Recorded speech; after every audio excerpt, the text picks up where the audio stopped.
Yeah, hi, this is the final short video on four aspects of the world that are using words against the true concept or the true meaning, and definitely the biblical concept meaning of words. And the first one we looked at was love, the second was freedom, the third human rights, and this is the final one on respect. Now, all of them are obviously closely related and they overlap, but I just thought it'd be nice to try and break down those four aspects and try and give a bit of a sort of commentary on the way society is manipulating and corrupting some of these terminologies. So respect is something that most people would consider to be an absolutely essential part of a healthy society. It has so much good, potentially so much good, if we can be respectful, if we can operate in respect, and if we can give the kind of respect that we want, and we want to be given respect, and we should in like manner give respect. And so this is there's a if you like, there's a tension within this that keeps a balance. It keeps a balance between differences of opinion. It keeps a balance between different attitudes and different traditions, different cultures, and the idea that we can actually live at peace with each other, because even though we have different beliefs and different attitudes and different sort of choices in life, we can have respect for one another. And I think from that point of view, from that simple point of view, the Bible isn't in conflict with the idea of respect. I'm going to read from Romans. This is from Romans chapter 2, and it says, verse 9, it says, "There will be trouble and distress for every human being who does evil, first for the Jew, then for the Gentile. But glory, honour and peace for everyone who does good, first for the Jew and then for the Gentile. For God is no respecter of persons." God is no respecter of persons. Now what's interesting about that is that God is saying that what you sow, you reap. Okay, what you sow, you reap.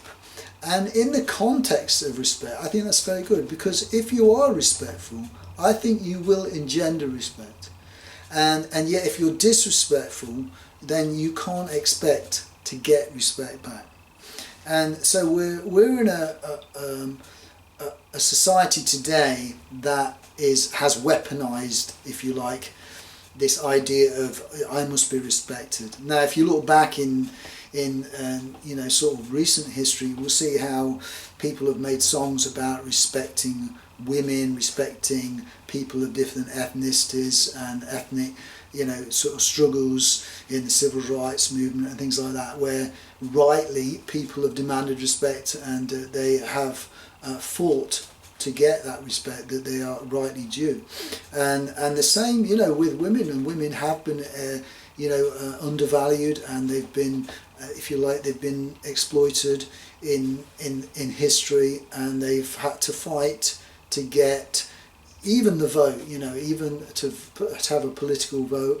They had to fight to get that with the suffragettes, and so they have had to, if you like, fight to get respect, and that is good. That is where the concept of fighting for respect and giving respect is very, very important.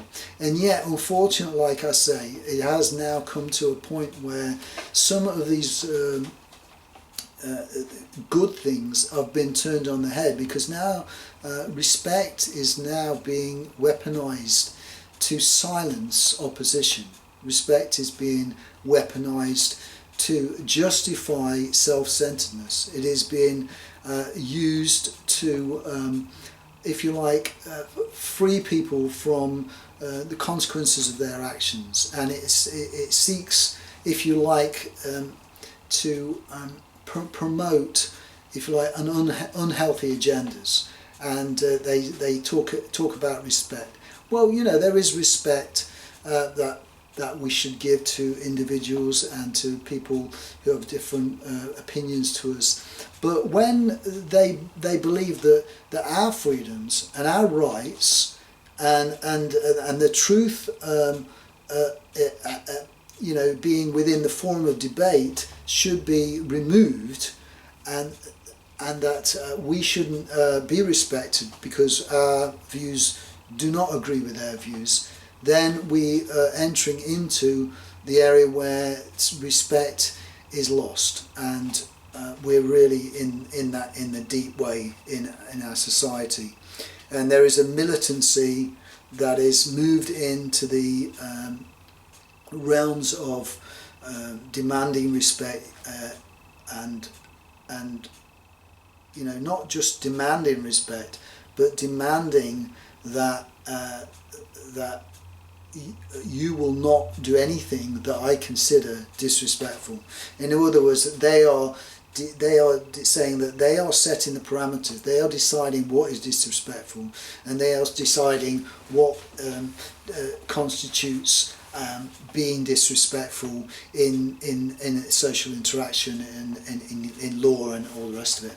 And so we are actually finding that the word respect now is being manipulated to the point that a person can be vilified, a person can be outlawed and almost made a criminal by one person's idea of what they require. They demand a certain level of respect, and if they're not given the respect on their terms and in their idea of what respect is, then you are their enemy and you are not respecting them.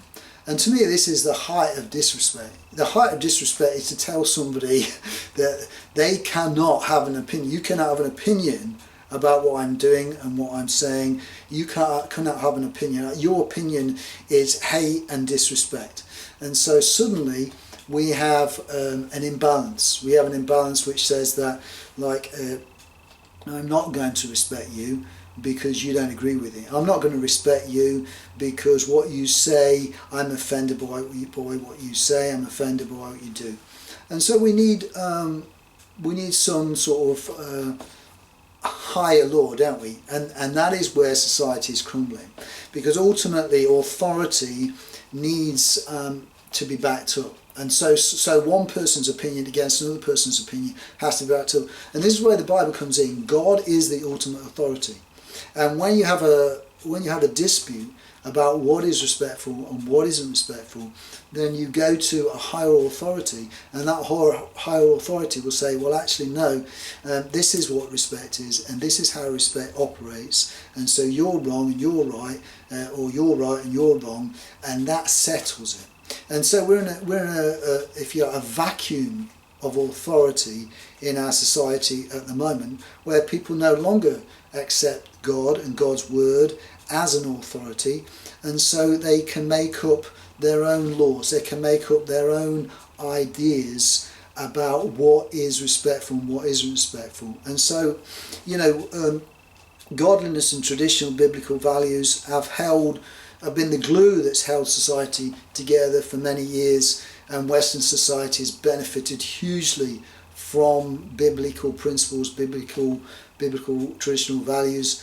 Without realizing it, we've actually society's turned its back on those values and on those, if you like, those forces which have held society together and brought sanity to the table of God's authority. And now we think we can construct a sane, balanced society without an ultimate authority, and it's not happening.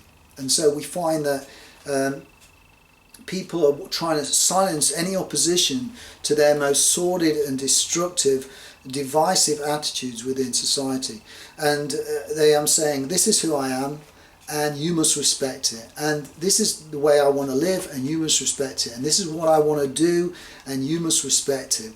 And somebody might say, well, that's very destructive to society, that's very destructive to tradition, to culture, it's very destructive, and it will have a very bad impact on the future of our world. and that's my opinion. No, that is disrespectful to have that opinion. They're telling us that that is disrespecting me, and they are defiant against any other opinion. You respect me no matter what I do, no matter what I think, no matter what I say, and I'm going to scream the loudest, and so I'm going to get the most attention. And I'm vulnerable. So because I'm vulnerable, I get my way, because I demand respect because I'm vulnerable.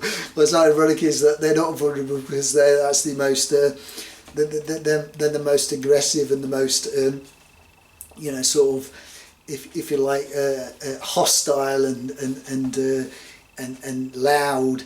And so, they're not vulnerable at all. But in a sense, they could be vulnerable, but they've created this power base of you will respect me, you will respect my lifestyle, you will respect the decisions I've made about my identity, and there's no debate. Okay, there's no debate whether it's good for me, there's no debate whether it's good for you, there's no debate whether or not this is a godly thing or not.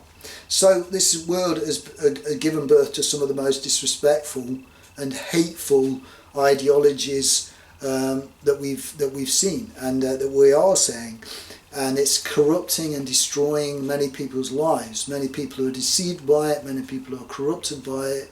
They themselves are victims of their own ideology, and it takes a lot of courage to stand against this. It takes a lot of courage to oppose this fallen nature, this fallen lowest level of manipulation and arrogance. It takes a lot of courage, because unfortunately these people have infiltrated some of the most powerful parts of our society, including media, including government, and sort of some of the bases, power bases of our world, and they are being supported, and I think they are being supported for very cynical and demonic reasons, to overthrow a godly value within society.